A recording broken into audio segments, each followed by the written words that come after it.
community, but this particular sheet I used also in the city of Lafayette and the city of West Lafayette. We did similar work for those two communities. And what this helps us do is create some kind of a ranking program. When we go out and we look at the areas, of course, if my home and my street were flooding from stormwater, it would be the most important project on my list. And that happens in every community, believe it or not. So we put together this ranking form so that we can look at different types of city infrastructure that are affected. It wouldn't be roads. Is the road breaking up? Is the infrastructure, the public infrastructure that's there already, the city infrastructure, is it damaged? How is this poor stormwater drainage damaging that infrastructure? Because that is a public concern. In this case, we look at street classifications. What kind of a street is this? A cul-de-sac? Is it a main thoroughfare? How many people use that infrastructure? Public infrastructure type. What kind of, is it an inlet? Is it a pipe? Property classification. Is it a residential property or is it a commercial property? Flooding concerns. Is it keeping people from using their homes or is it just flooding backyards? Is it preventing business from being carried out because it floods the entrance to a business area? And then area type, I mentioned yards versus parking lots perhaps. And then in this case, it's a numerical scale, and you can score as high as 161 if you add everything up. It may seem arbitrary, but it's not. What it does is it gives us a range to look at the different problem areas based on some of those different factors. Is there subjectivity? There is a little, because you have to guess at a few things. But it's better that with the objectivity that's built into the form, it gives us a better way to rank these problem areas than just simply saying you're first, you're second, you're third, and you're fourth.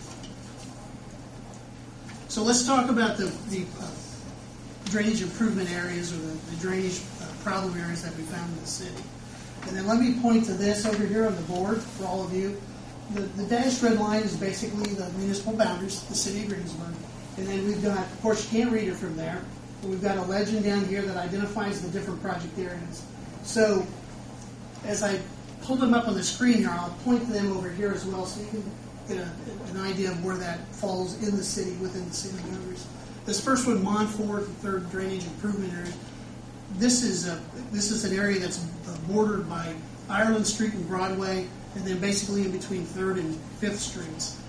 This particular area is a depressed area in the city, and stormwater stands there, seems to stand there. This was the first area that we talked about when we sat down with the city engineer. That would lead me to believe that many calls come from this particular area when it rains. Hillcrest Addition. You see the Hillcrest Addition up here? And then, as I said I would do, here's the Montfort. The Hillcrest Addition, up north and kind of west of Highway 3. Again, a neighborhood area that when it receives rainfall, street flooding, inlets flood. There's some minor yard flooding there. The third area, Highland Acres, drainage improvements on the city map here on the west edge. Ohio Street is on the west edge of that particular area. And again, it's a neighborhood, similar type of flooding when it rains. Streets flood, yards flood, driveways. Millhausen Residential Drainage Improvement Area. This particular area is here, southeast of the city. This is an older area. Each of these areas lacks significant city infrastructure for storm drainage. This particular area, Millhausen residential area, it was, as I understand, it was developed and the homeowners built their own storm system. So there's no specific standard designed for the drainage that exists in this area right now. So let me talk about these residential areas. We've tended to group this presentation into residential areas and then other areas, being channel and possibly detention and flood storage. What you see on the slide here is what we refer to as an infiltration hybrid ditch. This sort of an improvement, now I'm talking about improvements for residential areas, this sort of an improvement allows us to build a drainage system that functions as an infiltration system. It lets us restore a ditch line that doesn't really look like a ditch line. This can be built in a way that if people have off-street parking in front of their home right now, they can continue to be provided with off-street parking and have drainage as well. Because it's an infiltration system, the ditch will fill with water. I'll point here. This swale will fill with water. This is a permeable layer here of gravel and engineered soil wrapped in a fabric with an underdrain pipe, with a drain, with an outlet. The manhole that you see here, the inlet, is actually raised about 5 to 6 inches above the low point in that drain. And what that allows that to do is to capture the runoff, get it away from the roadway, and it stores it temporarily there.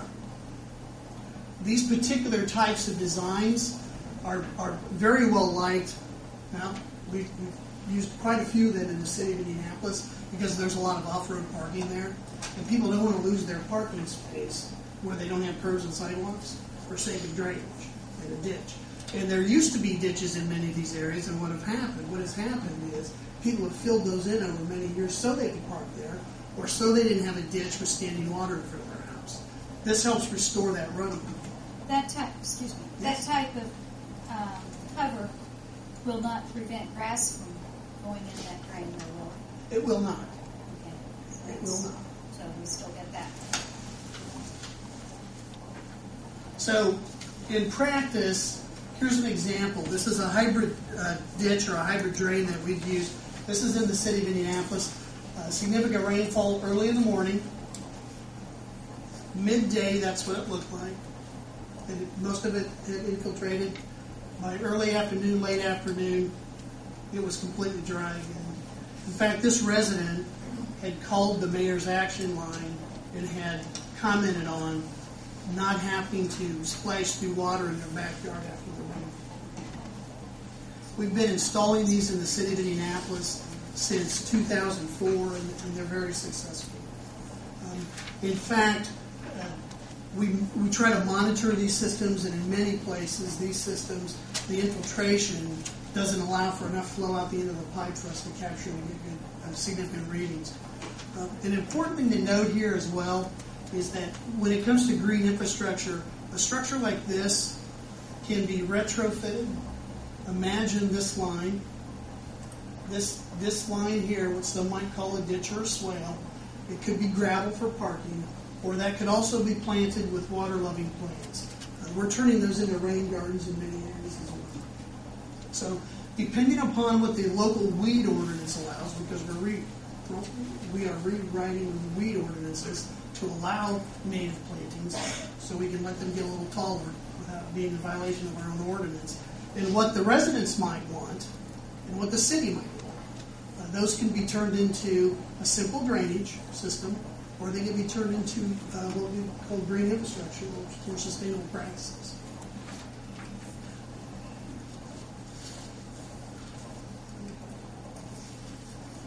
So now I'm jumping to the proposed city creek channel improvements. Now we're going to talk about a few channels that need improvements. This is where the hydraulic energy is tearing down through these channel bottoms, causing erosion. Development upstream manifests problems in these channels downstream. This particular creek, we call it City Creek because we don't have an official name on the quad sheet for it. So we thought this was appropriate. This particular stream starts up here at 421 and extends down south. We've highlighted it outside the city limits. But this particular project we're proposing would basically provide additional capacity in the channel.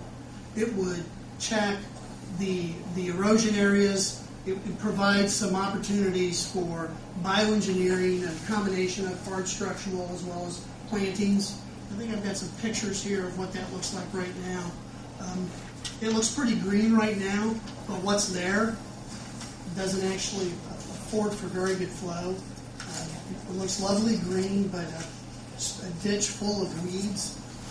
The end value, which is the value that allows the flow through the channel, increases greatly. Also here you can see failed infrastructure. Needs to be upgraded, some erosion, some